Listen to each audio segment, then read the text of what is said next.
Welcome to another episode of Fast Talk, your source for the science of cycling performance. I'm Chris Case, and I'm actually in a room with Trevor Connor, and we're going to do this episode together, looking at each other. Are we breaking rules doing this? Probably. I have a mask on. You have a mask on. I have pants on? You have pants on. That's my standard, right? I think that's the first time I've actually been in a room with another human being in like a month.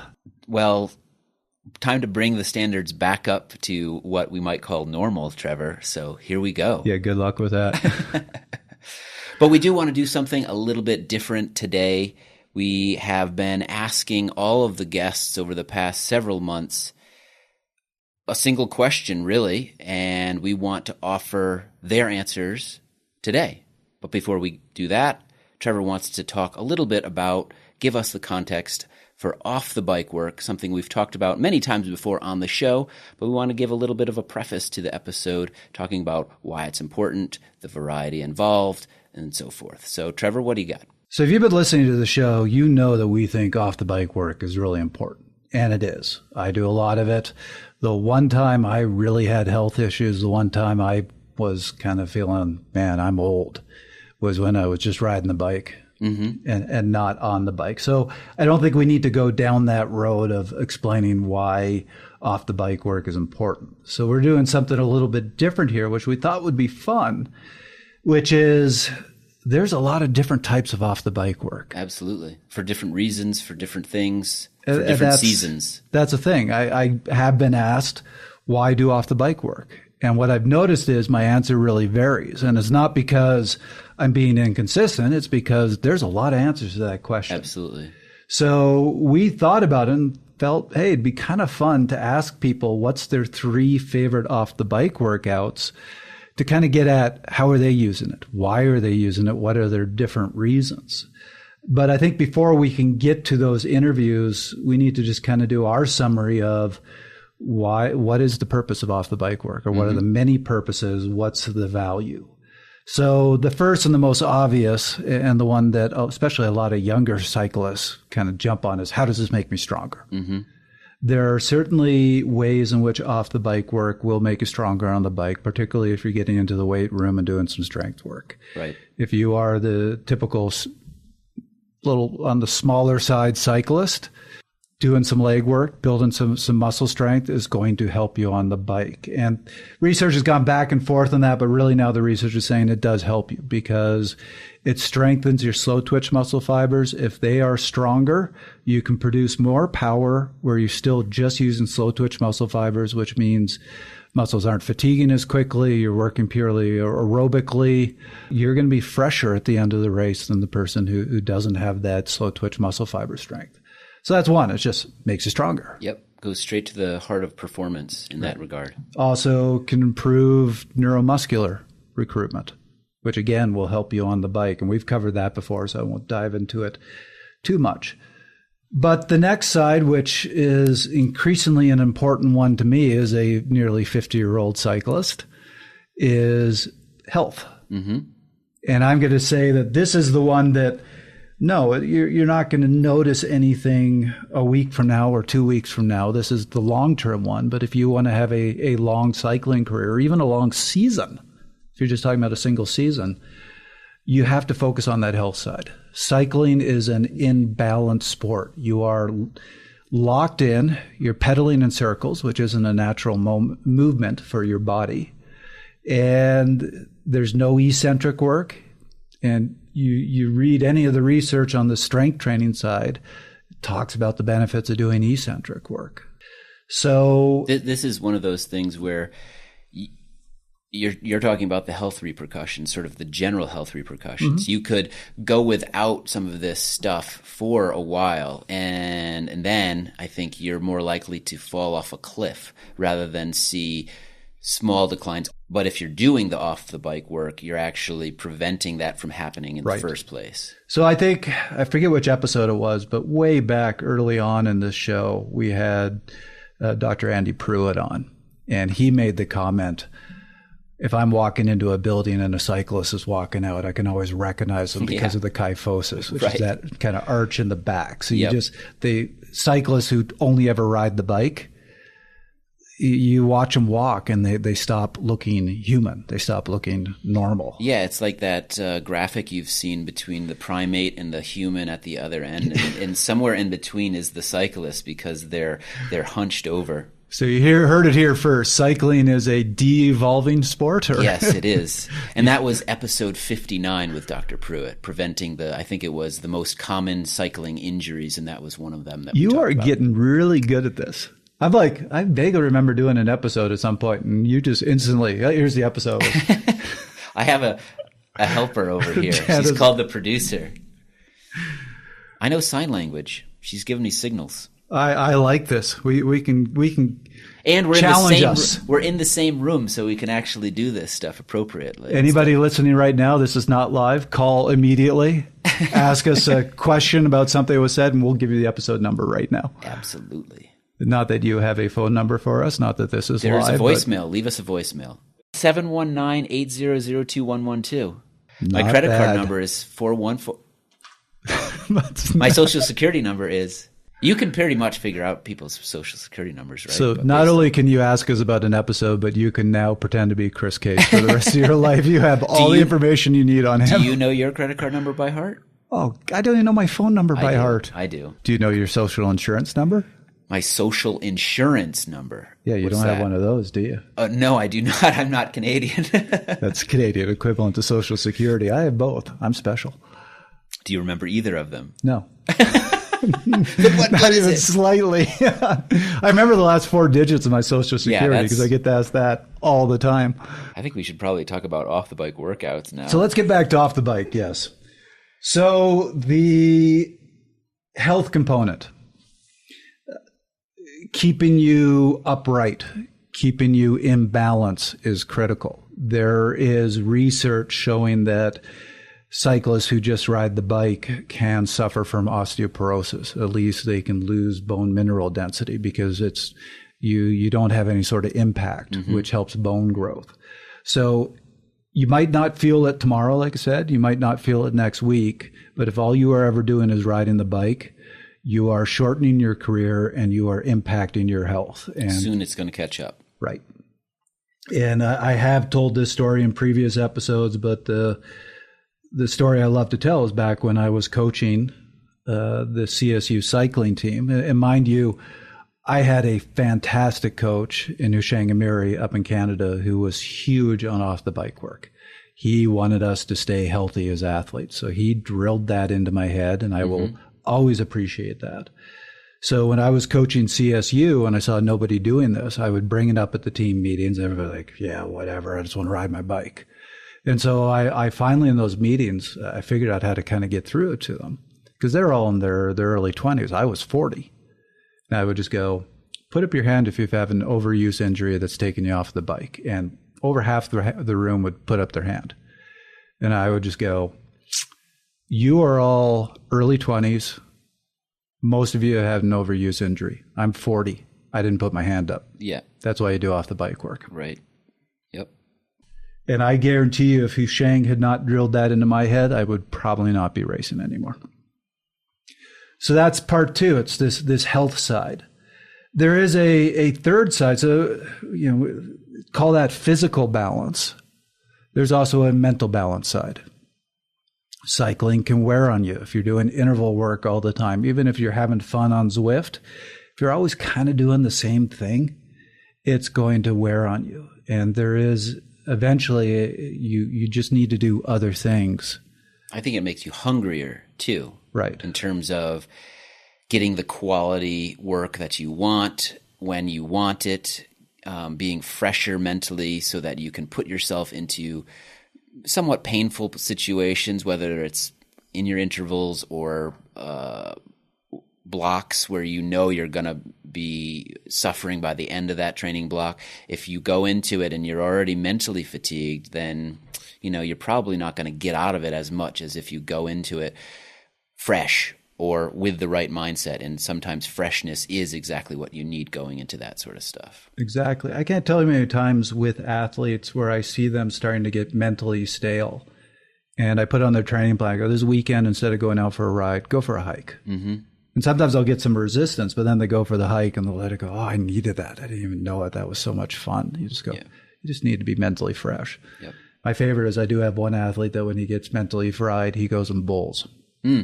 He loves 10-pin bowling. Just smashing stuff. Yes. Yeah. And so I kind of go, well, sure, I guess there's a physical component. We'll call that off the bike work, but it's mentally refreshing for him. Yeah.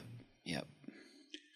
So those are kind of the three sides. And there is a lot that you can do off the bike that's going to satisfy one of those needs. So as we go through these different guests, you're going to hear the different focuses, how they use off the bike. And it's not always just going to be answering the question, how does this make me stronger on the bike?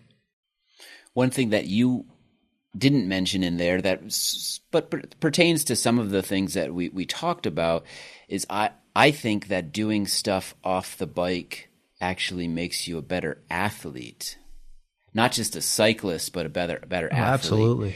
It helps with a lot of things that you might not think apply to being a cyclist, but they do in some way, whether it's agility or hand-eye coordination or reflexes or whatever.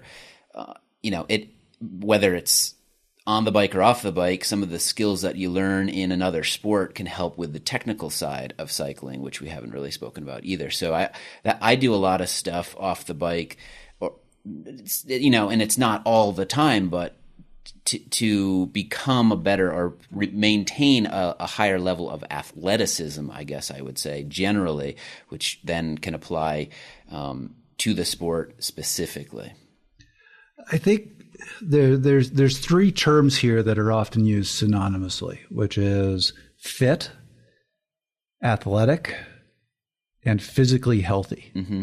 And people think that they all go hand in hand, and that's actually not the case. I have known cyclists who are incredibly fit, like Tour de France level fit, who are not healthy. Right, sure, absolutely. I've known people who are, again, quite fit, but not athletic because, again, all they're doing is riding the bike and they're not working on other sides. Yeah. So I do think it's important to keep all those in mind. And while we focus on this podcast on making you fit, I think you also need to focus on athleticism and particularly health. Mm-hmm. Absolutely. The first guest we'll hear from, Julie Young, who appeared in episode 91. Julie's a former elite pro, longtime coach, currently owns Julie Young Training, works at the Kaiser Sports Medicine Endurance Lab out in Sacramento, and she has another great perspective on off-the-bike work. What I really liked about Julie's answer is you definitely see that coach, and you definitely see, well, both the coach and the physiologist, because she has a physiology background, where some of the other answers were, I like hiking, I like doing yoga. Julie was like, nope, trunk stability. I want to get right at it, or hip activation. Like, she really zeroes in on what are the areas that I need to hit both to help performance and to keep balance. She understands really well where cyclists tend to have issues and focuses in on that. So let's hear what she has to say. So I'm a huge, all year round, huge proponent of trunk stability and hip activation and hip stability. So I love those. I think those are just super, super important throughout the year. I'm also a huge fan of like a yin style yoga. I also really like active recovery and I know not everybody's into this, but like summertime, swimming, like open water swimming, it's a great like active recovery type workout. So I would say those are my three main, or like those are the ones that come to the top of my mind. So why yin yoga? I feel like for athletes, they don't need to go into yoga for another workout. And I think our best intentions to stretch at home get derailed, like, oh, I need to go feed the dog. Oh, I should go vacuum. And And I think like I love yoga, especially yin yoga. It's surprising to me because it seems so simple, but yet when you're in that pose and you're holding it and you feel like you're resisting it, and then when you start really breathing and you realize, oh my gosh, breath can help me like relax into it. And I find that I think it's great because it is a counter to like the intensity that we do on our bike or do running in terms of just opening up. But I also have found it's super applicable like on the bike or running when you start a hard effort. And I think the tendency is to kind of tense and hold your breath or hold your body. And I think for me, yin yoga has really taught me to breathe through those sticking points, including like those times on the bike, where you have a tendency to start tensing up and holding. So I love it for that. And I just think mentally it's just such a great way to slow down. And going back to hip activation, what are a couple good hip activation exercises? So I really like, I studied with Dr. Powers down at USC, and he has really dedicated his life to this. And so his science says with like the mini band exercises, it's about static because you're actually changing the brain in that case. So you want to change the landscape of the cortex to like, when once you've created more real estate for the hips, then you can actually develop that area. But so his protocol with the hip activation work is mini bands are up over the knees and the poses are held statically end of range. And the reason for the end of range is that's where you train the stabilizer to kick in before the prime mover. So he does some, and they're very like similar to probably what other folks have used, like the clam, sideline abductor, fire hydrant, and then the moving ones like the monster walk and crab walk. But I just think there's different protocols in terms of trying to elicit that response, and I really think what he says makes a lot of sense. So that's fascinating. So static. You hold it. Yep. Yeah, and it is interesting because he's started to do a lot of work in neuroplasticity. And again, they really believe through the static hold, you're creating that connection and you are changing the cortex. And that's for him, as a PT, it's really interesting going to his courses as not a PT. And he really believes their industry is in jeopardy because they're not getting these lasting results. It's kind of stem and ice and send people on their way. And he's really adamant about we need to create lasting change. And so that's a big part of his practice is, how do we affect lasting change for the client? Next, we'll hear from Petr Vakoč, who is a longtime World Tour rider, rode for the Quick Step team for many years. Now he's with Alpecin Phoenix, the team of Matthew van der Poel. And we caught up with Petr recently, and he gave a lot of great answers that tended to be more about the mental side here, Trevor. Yeah, I think that it's interesting. I don't know if this is intentional or not, but here you have a pro who's training 25, 30 hours a week on the bike. Pros at that level really are at risk of getting mentally stale.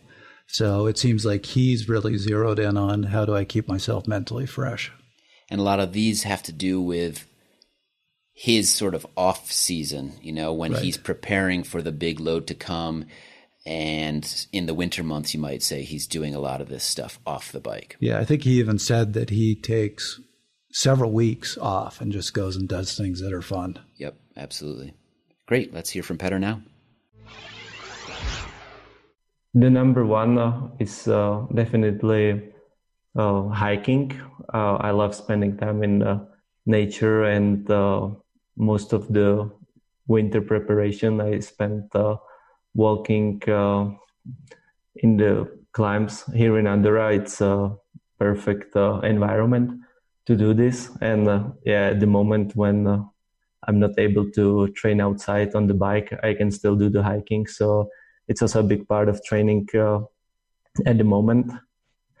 Then the second would be gym training. I really like strength training. I have very specific exercises and always try to make something different, at least in one new exercise, or really turn it around. And it's like CrossFit style or Olympic weightlifting style, so pretty complex exercises, which are much more fun than just using the machines. And I believe it has also a lot more benefit than just the pure machines. Definitely it takes time to learn the correct technique, but then it's also more fun. And the third is cross-country skiing. That's something that I grew up while being still in Czech Republic. Then in the winter, it was quite impossible to ride on the bike, or most of the days just the weather is not good enough. So I would spend the whole winters in the Czech mountains, and I would spend hours cross-country skiing. And that's something that I really like, and I miss it now because as a pro, our season is so long that there is barely any time to do skiing anymore. So I usually do maybe once, twice a year. Around the Christmas time, I get to do the cross-country skiing. But it's probably my favorite part of winter training or of the bike workout. But unfortunately, I don't get to do it very often. So what I find interesting is it seems like all three of your favorite off the bike workouts have a certain mental component to them, meaning you enjoy hiking, you said you enjoy cross-country skiing, but they do have benefits to cycling. Even when you said when you get in the weight room, you prefer, even though you have to take the time to learn the proper lift, and please, anybody listening to this, if you are attempting Olympic lifts, you need somebody there to help you. You need somebody to teach you to do it properly. Do not attempt it on your own. But you said that you like those because they're more interesting, they're more fun. So it seems like keeping it enjoyable, adding that kind of mental enjoyment side is an important part to you. Yeah, definitely. I really like to train in different environments on the bike as well. So I often, in the winter season, travel to new places to also discover new roads. So this element of having something new, something different in the training, it's a big part of what makes it fun for me. Next, we'll hear from Steve Neal, owner of the cycling gym, co-owner of the cycling gym up in Toronto, Canada. We caught up with him for episode 90, and here he's going to talk a bit more about his off-the-bike favorite workouts. Yeah, so a little background, a couple fellow Torontonians, Steve Neal and Andrew Randall own the gym. Andrew Randall's a Canadian national champion. Steve Neal was the national mountain bike coach at one point. And their facility, They coach cyclists, but they have actually built a quite literal weight training gym that is designed for cyclists because that's how important they feel off the bike work is for cyclists. So we thought it'd be really interesting to hear their perspective on what's their favorite workouts and what cyclists should be doing. Great. Let's hear from Steve now. Respiration training. So I've been utilizing that for probably over 15 years and had a lot of success with the clients that kind of commit to it. Even myself, I got off asthma medication when I was 35 and took my vital capacity from like 2.98 to currently sits around 5.9 and no longer on medication. You know, that's something that I think a lot of people or the medical profession might have said that you can't change your vital capacity. And as an asthmatic, I was always getting tested at the hospital. And, you know, we currently have a medical grade high-end metabolic cart at the gym. And so I can actually do a medical vital capacity test right at the gym and know that it has changed. And, you know, I think respiration's it's coming to the forefront. I think mostly in other sports, maybe with breath holding and CO2 tolerance. And so we've got this big kind of, on one side, you've got people who, I think maybe in the endurance world, we tend to do what the CO2 tolerance people called overbreathing. But I really think that there's a place for both of these types of training if you can improve your vital capacity and improve the muscles that allow us to breathe so that we can do that in a more efficient way. Then that's one side of it. And then I always feel like if you can take your respiration above what's required in your sport, then you don't have, your body's just going to, then you're in this peripheral limitation situation.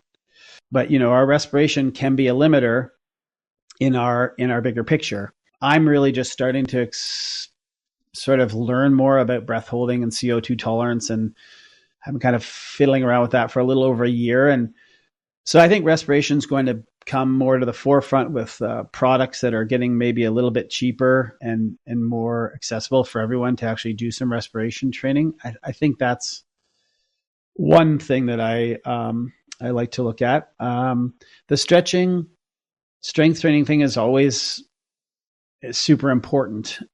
I do feel it sometimes comes down to time. So, if you have people with 12 hours a week with really big goals, stage racing, big grand fondos, and lots of them in a summer, it can get tricky to really follow a strength plan that's going to help someone. But I think there's always time for mobility work, and mobility work can even incorporate core training.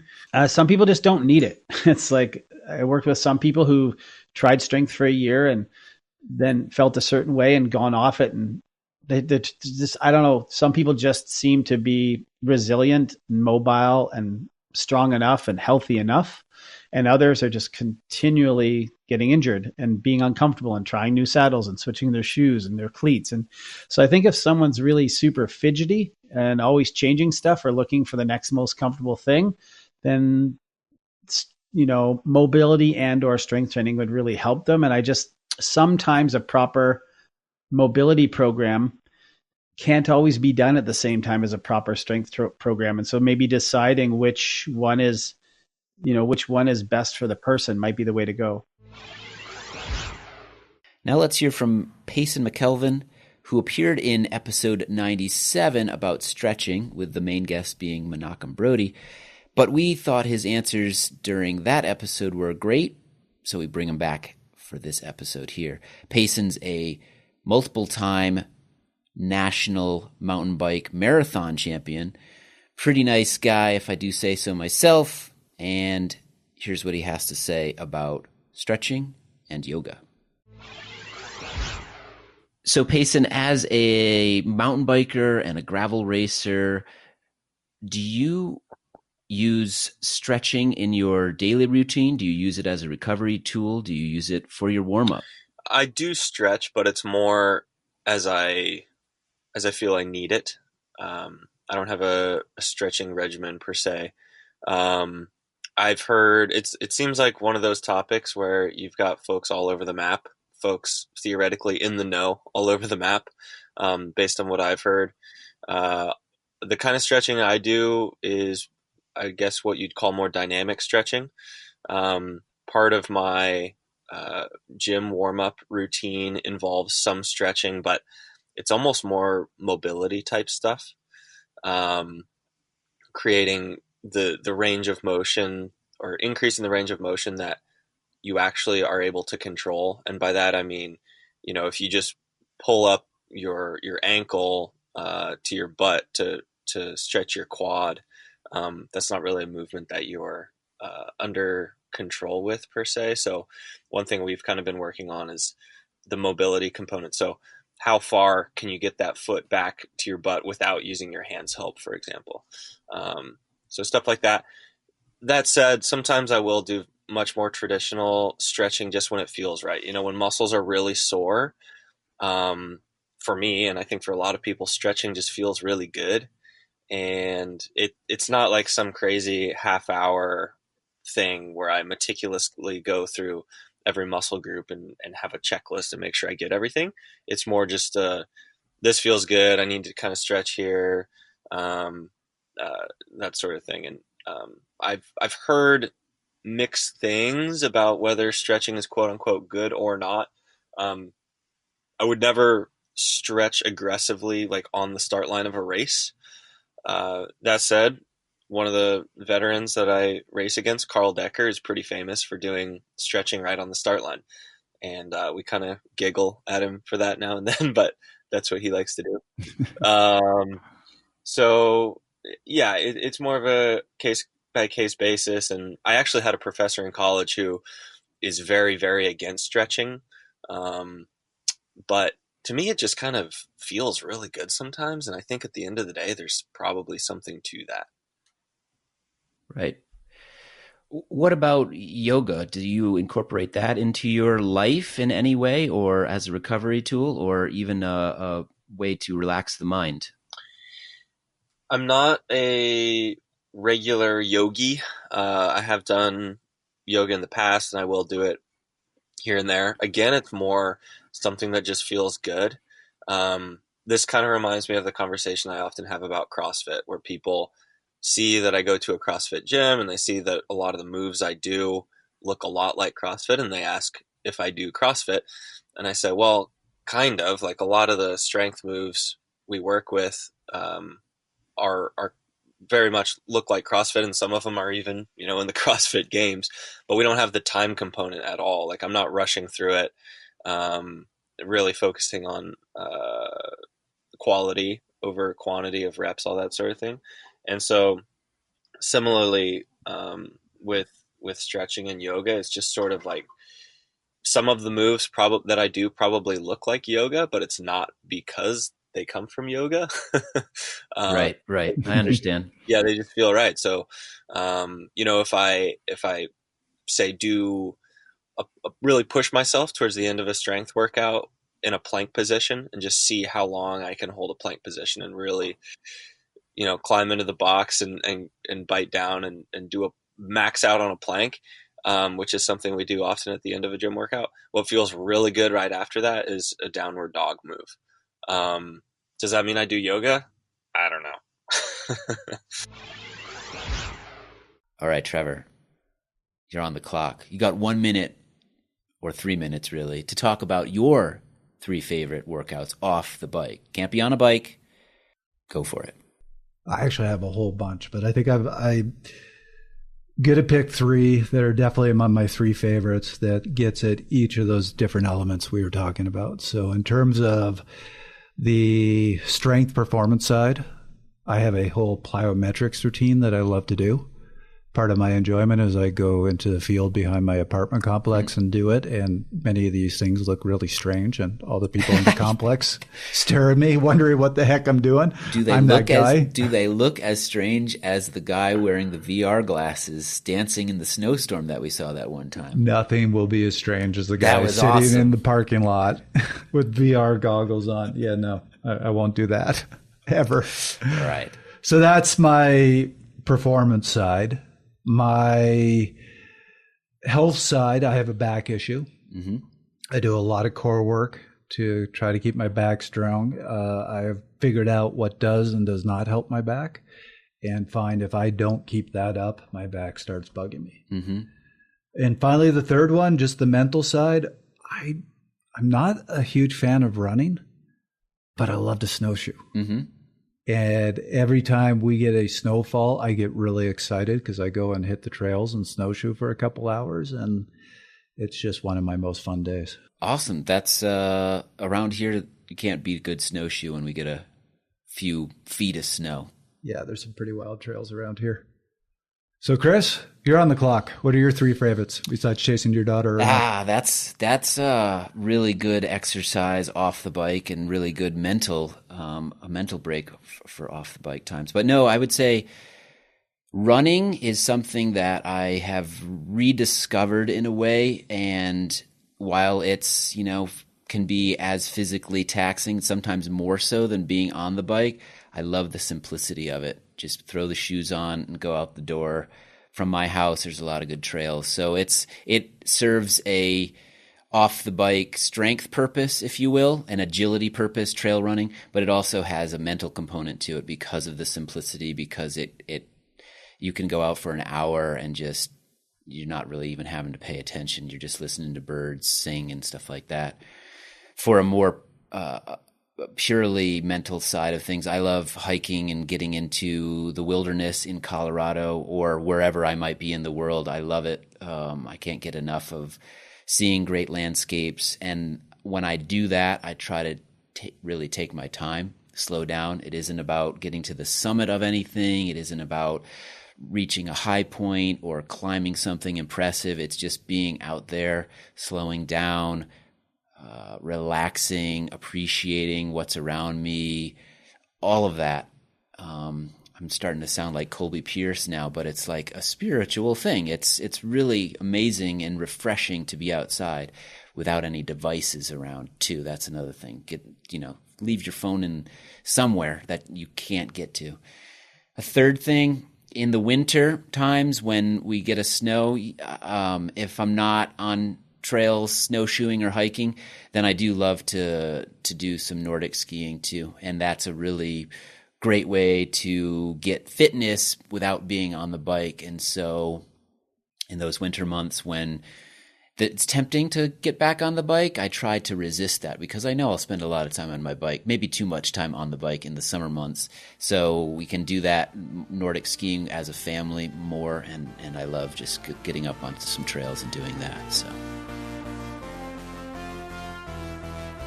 that was another episode of Fast Talk. As always, we love your feedback. Email us at fasttalk@fastlabs.com or call 719-800-2112 and leave us a voicemail. Subscribe to Fast Talk wherever you prefer to find your favorite podcast. Be sure to leave us a rating and a review. The thoughts and opinions expressed on Fast Talk are those of the individual. From Julie Young, Petter Vakoch, Steve Neal, Payson McKelvin, and Trevor Connor, I'm Chris Case. Thanks for listening.